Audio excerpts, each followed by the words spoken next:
दोस्तों मारी गुज्जुनी मौज चैनल में आपનું સ્વાગત છે। આજના વિડિયોમાં આપણે વાત કરવા જઈ રહ્યા છીએ કે હમણાં જો પૂનમ ભાભીની લાડકી વિયાંશની તબિયત ઠીક નથી તો તેને તો હોસ્પિટલમાં આજે દાખલ જ કરી દીધી। હવે તેને કેટલી બોટલો ચડાવવાની છે અને હોસ્પિટલે ટિફિન આપવા માટે ઘરેથી કોણ કોણ ગયું, કાજલબેન પણ ગયા, તેમના મમ્મી પપ્પા સાથે આવ્યા કે નહીં? તો દોસ્તો તેમના મમ્મી ઘરે રહ્યા છે, બાકી બધા જ લોકો આજે હોસ્પિટલે પહોંચી ગયા।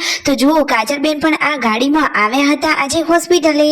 તો જુઓ દોસ્તો હોસ્પિટલમાં બીજા કેટલા મહેમાનો તેમને બોલાવવા માટે આવ્યા, કોણ કોણ આવ્યું અને ટિફિન લઈને કોણ આવ્યું એ બધું જ જાણવા મળશે તમને મારા આ વિડીયોમાં। મારી ચેનલ ઉપર નવા હોય તો ચેનલને ફટાફટ લાઈક શેર એન્ડ સબસ્ક્રાઇબ કરી દો।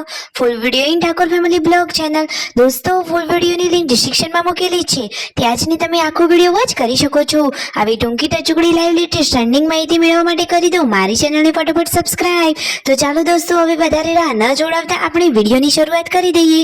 તમે વિડીયોમાં લાઈવ નિહાળો કે પૂનમ ભાભી તો આજે હોસ્પિટલ ગયા છે વિયાંશીને લઈ અને શિલ્પા ભાભી કાજલબેનની સાથે આવી ગયા છે આજે ખેતરમાં। કાજલબેન ઘણા દિવસ પછી આવ્યા પિયરીએ તેમના ખેતરમાં।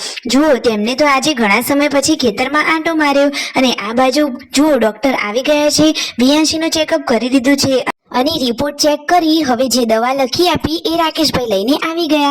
તો હવે એ દવા પ્રમાણે વિયાંશીને બોટલ ચડાવવાનું કામ શરૂ થઈ ગયું છે। જો તો ખરા કે 2 દિવસથી તો સળંગ તેને બોટલ ચડાવવી પડી, પરંતુ હવે થોડુંક તાવમાં ફરક તો છે, હવે ફટોફટ ઠીક થઈ જાય એવી જ પ્રાર્થના। દોસ્તો વિયાંશી માટે તો પૂનમ ભાભીએ કેવી બાધા રાખી છે તમને ખબર છે?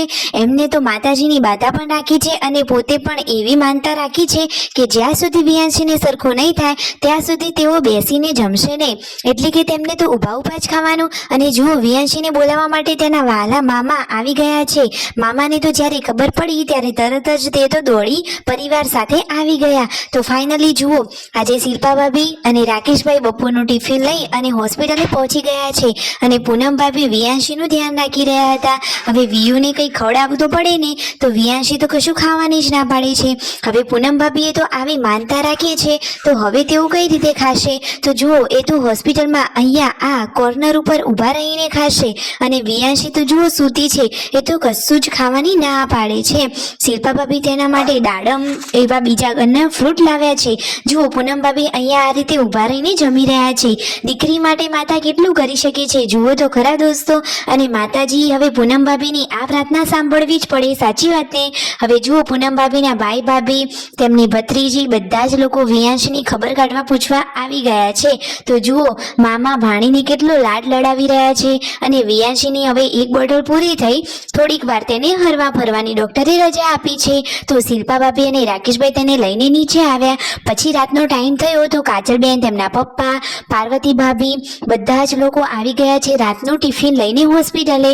જુઓ કાજલબેનીમાં પણ તેમની ભત્રીજની ખબર પૂછવા હોસ્પિટલે આવી જ ગયા। તો કાજલબેન અહીંયા આવેલા છે, તો જુઓ તેઓ ફેમિલીમાં ઘણું બધું કામ પણ કરાવી રહ્યા છે અને દરેક કામમાં સહભાગી પણ થઈ રહ્યા છે। તો જુઓ વિયાંશની ખબર પૂછવા ઘરેથી પણ આ રીતે બધા જ લોકો ટિફિન લઈને આવી ગયા છે। તો રાકેશભાઈ શિલ્પા ભાભીને જમવાનું બાકી હતું તો એમને જમી લીધું ને પછી ઘરેથી આવેલા બધા લોકો હવે રિટર્ન ઘરે જઈ રહ્યા છે। કાજલબેન, પાર્વતી ભાભી બધા લોકો હવે તેમના પપ્પાની ગાડી લાલ ગાડીમાં ઘરે જશે। તો ફાઇનલી નીચે મૂકવા માટે બધા આવી ગયા છે। તો જુઓ આ કાજલબેન રહ્યા તે કહે છે કે કંઈ કામ હોય તો અવશ્ય ફોન કરી લેજો અને સવારે પણ ફોન કરજો। અને રાત્રે સંજયભાઈ અને રણજીતભાઈ કામથી બહાર ગયેલા હતા તો મોડા આવ્યા અને ડાયરેક્ટ તેઓ હોસ્પિટલે જ આવ્યા। હવે રાકેશભાઈ અને શિલ્પા ભાભી રણજીતભાઈની ગાડીમાં જઈ રહ્યા છે ઘરે। હવે ઘરે જઈ આખા દિવસના તેમને પણ આરામ નથી કર્યો, તો હવે તેઓ આરામ કરશે। ઘરે પહોંચતા તો દોસ્તો સવારના 3:30 કે 4 વાગી ગયા હતા। હવે વિડીયો ગમે હોય તો લાઈક શેર એન્ડ સબસ્ક્રાઇબ।